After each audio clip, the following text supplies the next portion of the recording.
What up, good people? Hey. I'm Wayman. I'm Robbie. Hey, and this is Love, Logic, Laughter. I appreciate you for saying the love again. I'm this the what? better. 3 times in a row? Yeah. 3 times in a row? Hey. 3 times in a row? All right, I don't even know where that came from. Hey, you feeling all right? I am. How are you doing? I'm blessed. How was your week? As the people in Atlanta say, stressful. It was a little stressful. You know what I'm saying? It was a little stressful, but you know, I'm alive. I'm yet holding on. Yeah. How about yours? I mean, it's a little tumultuous as well. As you know, got a big event coming up, and yeah. Okay. But I'm maintaining. Okay. Hey, well, before we move forward, y'all see we got company. Hey. You know what I'm saying? Mama let us have a little company this time. You know what I'm saying? We got the homie. This song's dedicated to my homies in that gangsta. Okay, my bad. Hey, no, but for real. So actually, we got the homie Erica Taylor. Y'all actually heard us mention her in a couple other episodes. Mental health professional. She's our friend, family, sister. So we're just happy to have you. So Thank y'all for having me. Come on now. It's good to be here. Hey, you know what? Hit that subscribe button. Yeah. We didn't forget. You know what I'm saying? Like it. Comment. The good Share. comments. Hold on. The good comments. Y'all know how he do every time. Yeah, because if you got them negative ones, you can just take that and flush it. We Twice. do this every time. You know what I'm saying? If it gets stuck, get the plunger and reflush that thing. You hear me? Follow us on Instagram. Yeah, hit that IG. Hey, you know what? Love, Logic, Laughter. Oh yeah, go ahead. You just so ready to. I was about to go into a rant. Go ahead, baby. Go ahead. Love, Logic, Laughter on IG. Follow us. Yeah. Share it. Yeah. Comment on there as well. Now go ahead. Yeah. Now look, for you nosy folks Oh, here we who go. only want to watch the video when we telling a bunch of stuff that's going on in our household, shame on you. Shame on you. You need to watch these videos regardless of what we saying. If we talking about the Lord, the grass, the birds and the bees, the trees, whatever it is, you need to watch it. Don't be trying to watch just to be nosy like, oh, they sharing some tea. We ain't giving no tea. We just talking. Well, sometimes. Well, all right. Okay, Well, he you was know. Good regard. too animated. Yes, thank you. Come on. Yay. I felt that. Huh? I felt that right up in here. Staring up. All right, look. Dunny is here. But he ain't talking today. But Dunny, we appreciate you, Dr. Word Up. Hey. So look, I'm gonna give the question. Okay. So y'all probably seen on Instagram or Facebook or internet, MySpace, Black Planet. Okay, I went back. All right, you know what I'm saying? Whatever lane you in, but these kids kind of out of control. So it's a lot of videos, you know, where kids are fighting the teachers, and some of them the teachers are fighting the kids. Hardly ever see that. I mean, we did see the guy that was in the hallway that kind of hit the boy in the chest or whatever. Yeah. He started it. Oh, I ain't even okay. Yeah. Okay, that's a great point. All right. So some of these kids are, you know, out of control. Do we need to bring like whoopings back? Are kids getting beat? Okay, discipline. I don't really like the word discipline. Whoopings. They beat. You know what I'm saying? Paddling. Yeah, paddling. Something. Like, what's going on? Like, do we need to step it up at school, at home? Some of these kids out of pocket. What y'all think? Well, I'm gonna let Erica go ahead and start this. It's a touchy subject. Let me say this. In Texas, it's legal to whoop your kids. All right then. So if you want to whoop your kid, just don't leave no marks and bruises. Okay. But I think, you know, for the school to do it might be a bit much because, you know, how you whoop may not be how I whoop. And we just don't need them kind of problems. You know what I'm saying? And so I would stay away from it in school. But yes, maybe. Great professional answer. Right. Yeah. Because our answer Maybe the parent need to get on them and for sure parenting. I always say 99% of the problem is parenting. Okay. So for sure the parents got to do something at the house. Yeah. Okay. Yeah. Well, I agree. I feel that kids are a little bit unruly. They're out of control these days. They don't have a lot of discipline. And I feel like back in the day when we got little paddlings and things like that growing up, it just made us be more respectful, you know, to our peers, and to older people. Like, I feel that they're just so disrespectful. Kids are so disrespectful these days because they don't have that fear in them to act right or to do better, or to hold people like in reverence, Yeah. So I'm not opposed to it. Gotcha. What do you think? I think for me, I think you need to tear that. You hear me? Here's what you need to do. I remember getting paddlings or whatever in like pre-K.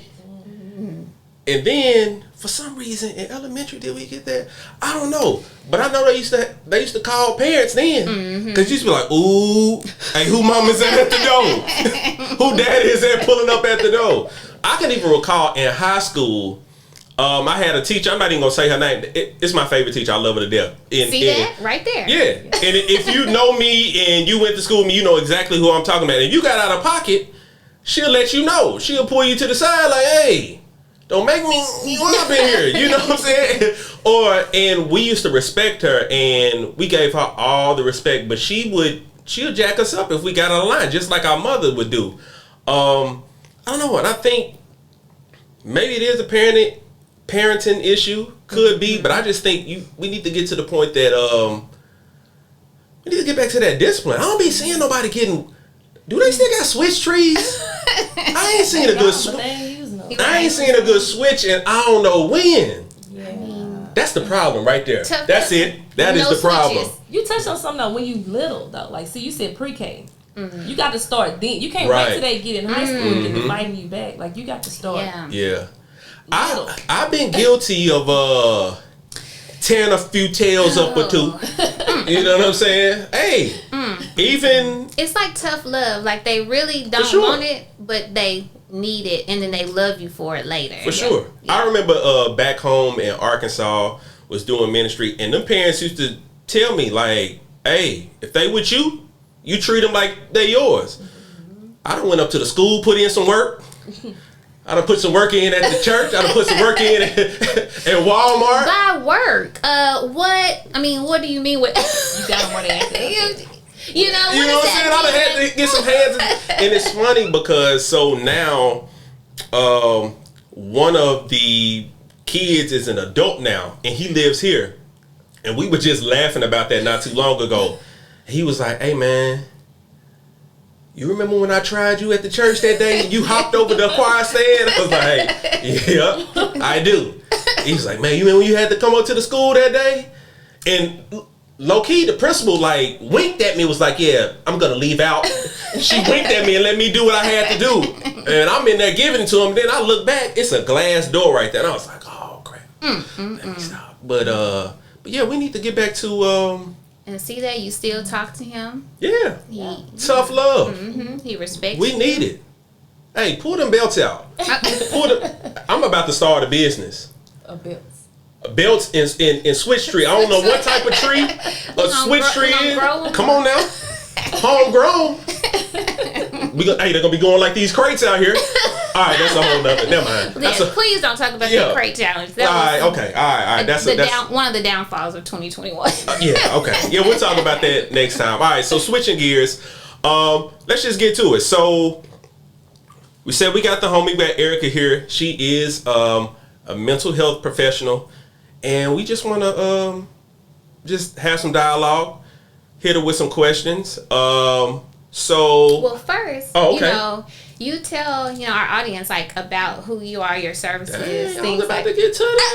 Go ahead. Hit them one more time with it. My bad. I'm a licensed clinical social worker, and I have a private practice here in the Dallas area, but we serve clients all over the state of Texas. Come on now. Doing individual therapy, we do couples therapy, we also do some family counseling as well for kids starting at age 10 all the way up to whenever. Amazing. Yeah, whenever you want to stop coming to therapy. Cool.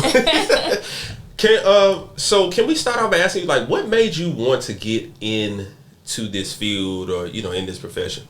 I've always, been that listener friend. Everybody comes to me for their problems. For as long as I can remember, everybody comes to me with their problems.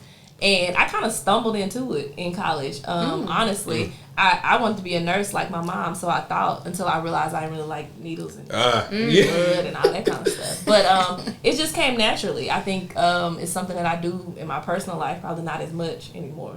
But I just like helping people. I like seeing people grow. Okay. Is it difficult being a mental health professional? Just like taking on everybody's burdens or whatever misconceptions that might be out there. Is it just difficult being in that space? It can definitely be challenging. If you don't develop good self-care and you don't develop good boundaries. But I had a praying grandmother. Yeah, it can be hey! I'm sorry. It can be tough for sure. But I had to learn it along the way. Cool. Like when it's too much, when I need a break, you know, all of it, because you got to take care of yourself first. How do you release that? Like how I think I heard something about washing yourself of the negativity. Like how do you wash yourself of that? So I'm really, really conscious of what I look at. So I don't really watch the news a lot. I don't really follow a lot of things on social media for that very reasons. I got to be careful like what I feed. And then I work out, so I can take it out on that. Gotcha. Like my frustration, my anger. So, okay. Yeah. We got to get back to that. I was just thinking that. I was like, but I wasn't finna say it to these folks. But yeah, I mean, we gotta get back to a little bit of quarantine weight. You know what I'm saying? Just a little bit. Yeah. You know? Be surprised. It's hard out here. It is. It's hard. You know it's hard. My bad. Go ahead, Robbie. What you got? Okay, so y'all know how I have to make my little notes. Yeah. So. And we know. So my first question is, do people, like even some of your clients, do they see the benefits of counseling, of therapy? You got two different kinds. You got some of them come because somebody made them come, right? It was an ultimatum. Maybe your spouse told you they were going to leave if you didn't go, right? So you got that one. But then you also have the ones who like believe in the benefit of it. Like they've seen their friends go through it and their friends seem better or their family seems better. So you got both sides. Okay. How do you establish like trust? Like do people come in there and like, all right, I'm sitting down, I'm talking to you and I'm making a step to sit down, but I really don't trust you, so I'm gonna lie to you. And then, like, how do you get past that barrier, or how do they get past that barrier of like Antoine Fisher? It took him a while. Right? It took him a while. You tried it. I mean, it was good. It was a good one. I think eventually, well, let me say, for starters. I'm sorry. She watched that movie all the time. I'm sorry. That's a good movie. I didn't even think about that. That's a good movie. That was great. Okay then. Y'all see how they do me, golly. Yeah, that's your one. That's your one. Okay, I'm sorry. Go ahead. Just like in the movie, I have to be consistent as the therapist. When I show up, they know what they're going to get from me. They're going to get honesty. They're going to get transparency. They're going to get me to be direct. A lot of my clients, that's the comments that they leave. Erica's very direct. If you don't want nobody to be direct with you, don't go to her. And I'm okay with that. I take pride in that. But they also can appreciate, I'm not going to sugarcoat it for you. I'm going to tell you what it is. I'm going to tell you what we can do to fix it, if we want to fix it, right? So I think that consistency helps me to build trust. But then the other side of that is, when they get tired of coming every week telling me the same thing and going around and around in a circle, eventually they kind of get to like what the root of the problem is. Like, do we want to address that? So do you find it that they try to blame you because they're not doing the work, or they are not being open and transparent? And so, like you just said, they're going around in circles, so they might end up trying to blame you, but really the patient is the problem, because if you just go ahead and say what it is, then we can address it, we can tackle it, and we can move forward. You're right. So I used to have people blame me until I started my sessions. Now I say, therapy only works if you do. You can come in here, we can have these conversations every week, every month, whatever, but if you don't leave and actually implement some of the stuff into your life, it will never change. And it won't matter if I'm your therapist or somebody else down the street is. It only works if you do. So when I put that out there up front, they kind of know, like, you can't really blame me. Like, gotcha. I told you this was just a conversation. You got to go do the work.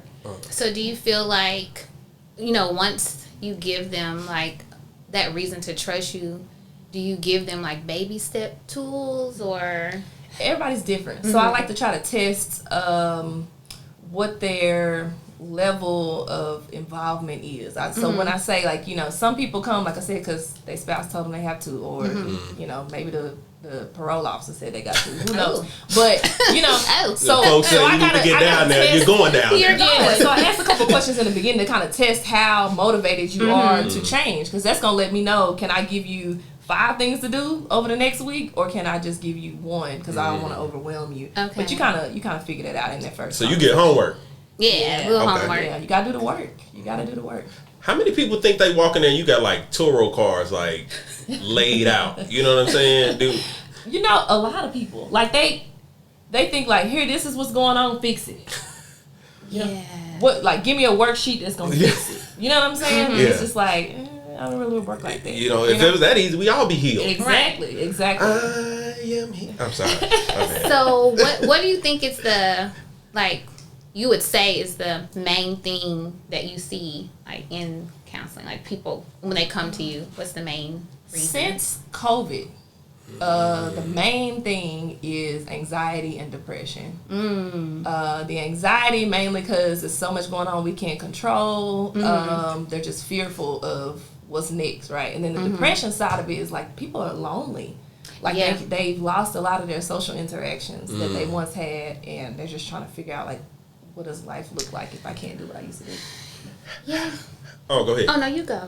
How do we identify if we are depressed or we're anxious about something? Like, how do we know? Like, because early stages. Yeah, because we could get to the point that we make it that we normalize it, and we just think like, oh, we're going about our normal routine, but in all actuality, we are actually depressed or going through, like, what's some key things or what's some things, I don't know, we can identify that. Like, how do we know? So on the anxiety side, if you find yourself worrying excessively, like every little thing you're worried, or you're staying up late, you can't sleep because you're worried about what's going on.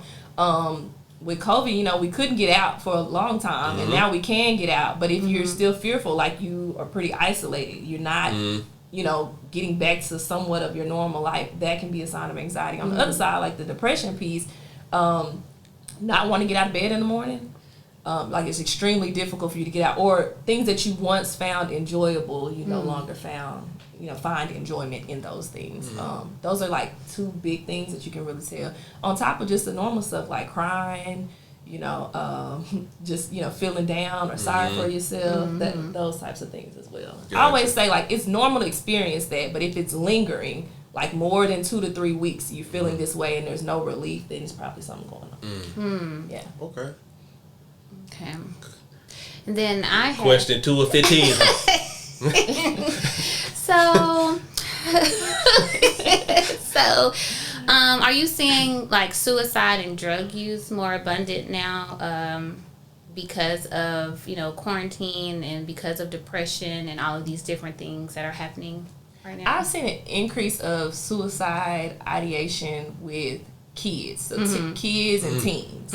Yes, they have very minimal coping skills. Probably for what you said, maybe it's not discipline. I don't know. But they have very, very few coping skills. So I'm seeing an increase in suicide thoughts with them, not so much adults. But then on the other side of that, I think we haven't really been seeing a lot of drug use. I mean, unless you want to count weed, like if we just keep, you know, I don't know. Some people count this. I did not inhale. It's like legal.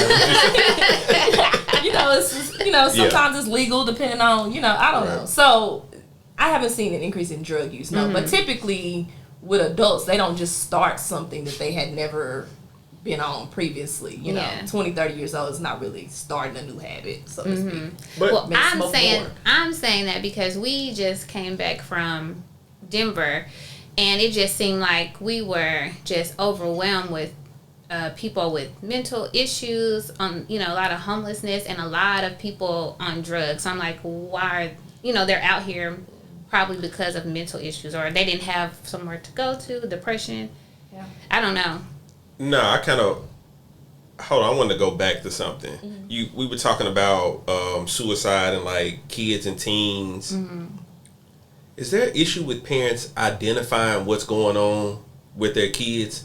because a lot of times the parents would be like, "Oh, I know my child," and you probably don't know your child. You think you know your child, or you know what your child tells you because you either fussing or don't, relate. So, and I know there's all type of privacy issues that you have as it pertains to your clients in general. But is there a disconnect with parents and like kids from what you major you see? Disconnect.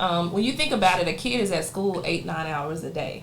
And by the time they get home, parents get home from work, you really only have 2 to 3 hours before it's time for everybody to go to bed, right? And so most of the time, there's not a lot of conversation going on to even get to know that kid as an individual, right? Typically, if they're taking them to some event, transporting them from here to there, but there's not much conversation just about how they're doing or what's going on in their lives. And so a lot of times parents are very oblivious to what's going on because they don't have those conversations with their kids. They just function, right? They've gotten used to their routine, whatever that is, and they go for that. So a lot of times kids are putting things on the internet. They are in, Snapchat, all these other little chat rooms that they are telling their friends more so how they're feeling. And then if it's not like a school counselor or somebody get caught with the messages, then, parents don't really even know what's going on.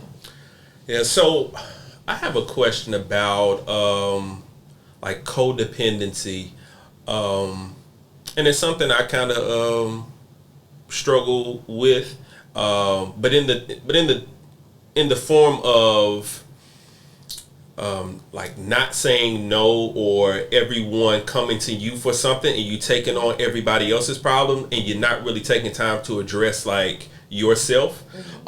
So how common is that? And I don't think people really know how to identify that or realize that they do that. You just get to the point that you don't want to say no because you want to feel like you're always there for somebody, or you don't want to mess up that relationship, or you just want to feel like you're always there, but then you're really not even taking time for yourself. So is that a common thing? It's extremely common, especially for people who have big hearts, right? If you're used to serving, giving to people, you probably have been doing that since you were little, or most people have been doing that since they were younger, and it becomes like this performative love, right? If I do these certain things, people love me at a certain capacity, and so you kind of train yourself to, I have to always be there, I have to always show up, I have to always do all these things because that's why they love me, right? And internally, we kind of start to think like that, right? That we have to be doing instead of just being. Real love is just being, like who you are. Right. They love you just for who you are, not for what you do. And so we really have to kind of retrain ourselves. Now with that though, it means you got to kind of set some boundaries. And with those boundaries, the first thing they're going to do is push back. And, oh, you acting funny. You ain't used to be like that. And then that in turn makes you want to like, okay, let me just go back to what I was always doing because I don't want to hear that, right? So really being firm about like, I'm shifting, I'm moving in a different direction, I'm doing something different with my life. I need you to respect that, right? And it's going to be a transition for everybody. We get that. We've had that debate quite a few times in our household. You need to set some boundaries. Everybody can't call you with their problems and all that stuff. And it is different. Because I see what it does to you. You carry it. They don't see that. Yeah. They don't see the aftermath. Yeah. And when coming from, it's different, I guess, when coming from a mental health professional, because you feel like they don't really have any direct ties to you. So it's like non-biased. So it's like, oh, when they say it, like, oh, all right. And then, although I trust everything my spouse says, but it just hit different. Yeah. I'm like, here she go again. You know what I'm saying? But you get to hollering. Well, you gotta be extra, huh? Come on, number 3 of 15. Well, it was kind of going along with what we were talking about with the kids. The new normal of the people being on social media all the time, and then looking at all the different body images and surgeries and things like that. Do you think that kids have like lower self-esteem because of that, and that's causing some issues within? Yeah, for sure. Absolutely. Social media is the devil. Yes, it is.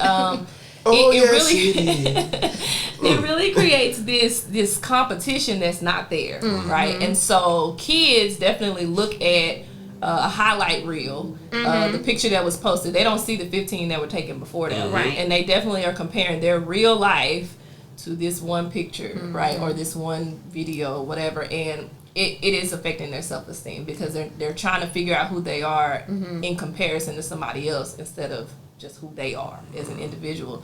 And so I always tell parents, if you see your kid like constantly worried about body image, things like that, the first thing you need to do is cut off social media. Like just take it away. Because you can't, it's hard to focus on yourself when you're constantly looking at other people all day. Right. It's in your face more than it has ever been. You know, we didn't have social media growing up. You know what I'm saying? So it wasn't, you see what you see. You don't really have to be there all day looking at somebody's stuff. But now that's an all day thing, and it's the comparison is stealing their joy.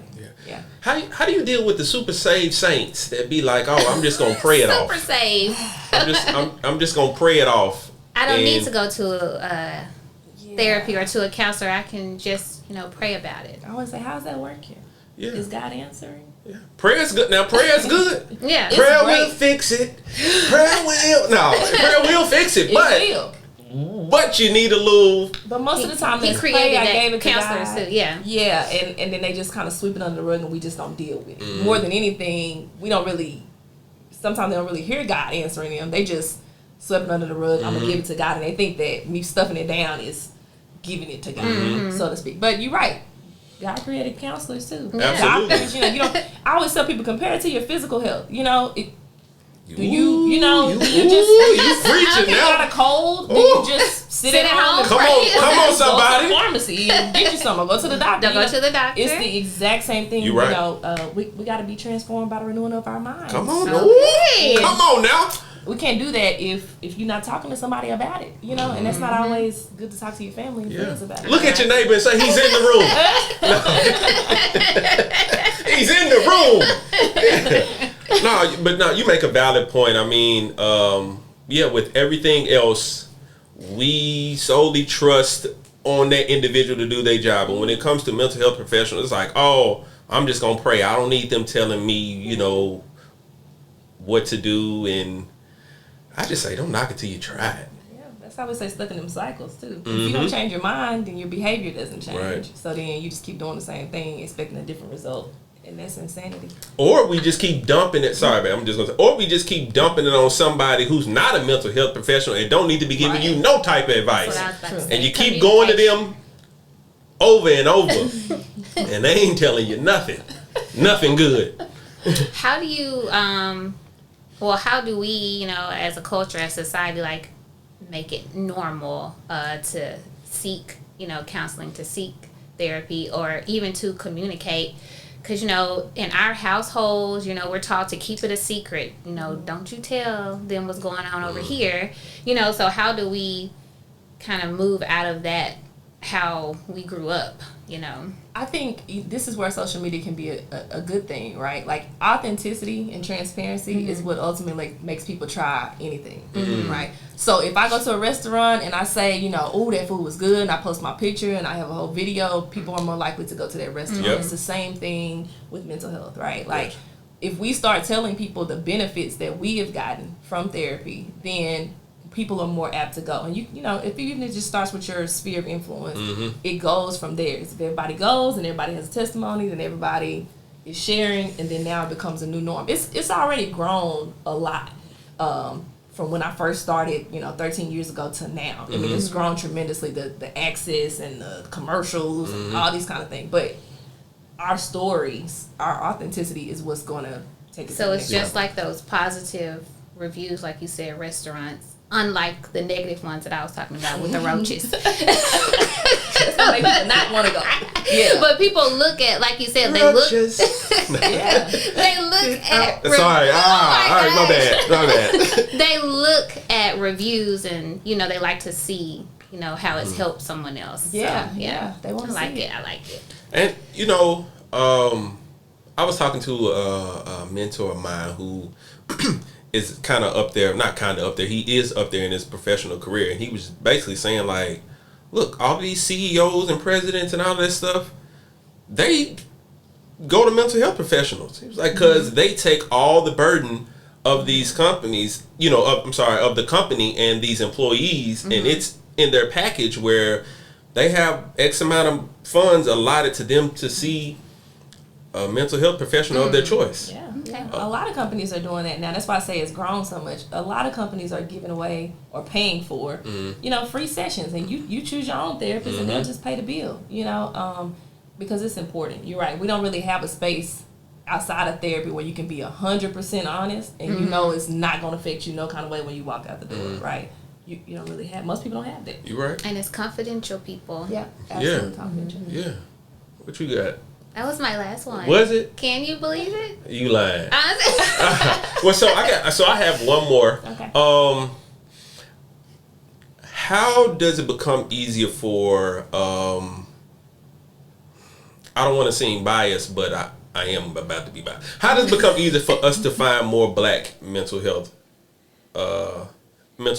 professionals? So there are a lot of platforms out there now that are specifically like therapy for black girls, or you can literally Google black therapists in my area, and there are tons of different websites, platforms that are popping up for this very reason, so that you can find a black therapist. Now, I will tell you, in the industry, it is extremely difficult to find black males. I really wish more black males would go into the field, because I get a call all the time like, I want a black man, and I know a couple, but they're always booked because it's so few of them, right? And so people got to get away from that stigma, though, that just because I'm a black man, I need a black man, or because I'm a black woman, I need a black woman. You need somebody who is trained in what you're going through. Right. The color, the race, none of that really matters, right? And if you go and it's not a good fit, then that's one thing. Yeah. I've seen black, white, male, female.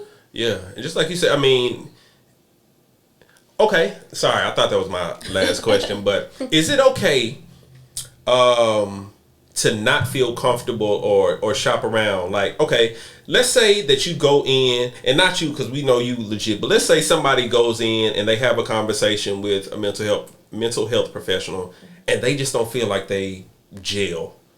Yeah, please shop around. Okay. Please shop. It's like finding a barber or a good clothing store, right? Like, you have to shop around. There's a personality piece to it. People can be educated or versed in what you're going through, and then it's just personality clash. But go somewhere where you feel comfortable. You don't have to just one-stop shop. Sometimes people go to 2 or 3 therapists before they find one that they actually feel comfortable with. So I know I don't take it personally. Most therapists shouldn't take it personally. Right. You got to find the right fit for you, and I know everybody's not for me. Gotcha. Now, don't be going around shopping just trying to get some free sessions. And then like, let me try this one, then go to this one. Start over. Yeah. Okay. Cool. You got any other questions? I don't. You sure that's the last of your 15? Last. Okay. All right. Eric, you want to shout out your business? Yeah, so if you guys are interested in getting therapy, we do virtual therapy. So you literally can have therapy from your phone, computer, iPad, whatever you got. Cricket phone, flip phone. Yeah. I'm sorry. I don't know about flip. You don't do if flips? you have internet. But you can find us on Instagram, Taylormade CFS. We're on Facebook, same thing, Taylormade. And you can give us a call, 972-499-5636. Any of those will work. You can check out our website, www.taylormadecfs.org. Yeah. Come on, promo to my spitting all of that now. Look, here with the Mike Jones 281-334-8004. Oh my God! All right, this has been good, educational. We appreciate it. Thanks for joining. All right, you got any last words? I know. I just appreciate you. I appreciate Erica. I appreciate New Lab. You out here stunned. Ooh-wee. I'm just happy to be here. All right. Destined with Intentions for the Drip. He got all of us together. Okay. You know what I'm saying? Our sweaters with the love language shirts. Yeah. Swag. Okay. Swag. Come on, D. All right now. Come on, D. Darnell. Nah. Government name. Yeah. Nah. Oh yeah. You. I know. Pushing it. Sorry, you brother. got to push. Hey. All right, push, Gina. Push. Hey, all right, we good. Hey, subscribe, like, comment, good comments, share it. Hey, call Erica. Go to the website, Instagram. You can't use your trap phone, so get your iPhone. You know what I'm saying? Go to T-Mobile, Cricket, AT&T, or something. You know what I'm saying? She can get you. She can get you in there. Now, but seriously though, we take it, personal. We think everybody needs to just make sure you're in order, like everything, mental, physical, emotionally, biblically, spiritually, like whatever. You just need to be all together. You hear me? You got to be the best version of yourself to help others. Yeah. Folks, always just got to come and bring it on home. Come on, man. You get the last word. No. Hey, it was good seeing y'all. Make sure y'all do all that we just said. We'll holler. Bye-bye. We back. We ain't forget. I'm Wayman. I'm Robbie. And I'm Erica. Hey, come on now. Love, Logic, Laughter. We'll holler. Hi, I'm Erica, hanging out with Love, Logic, Laughter. I am with Taylormade Counseling Services, and you can find us on Instagram at Taylormade CFS or on our website, www.taylormadecfs.org, or give us a phone call, 972-499-5636. Ladies and gentlemen,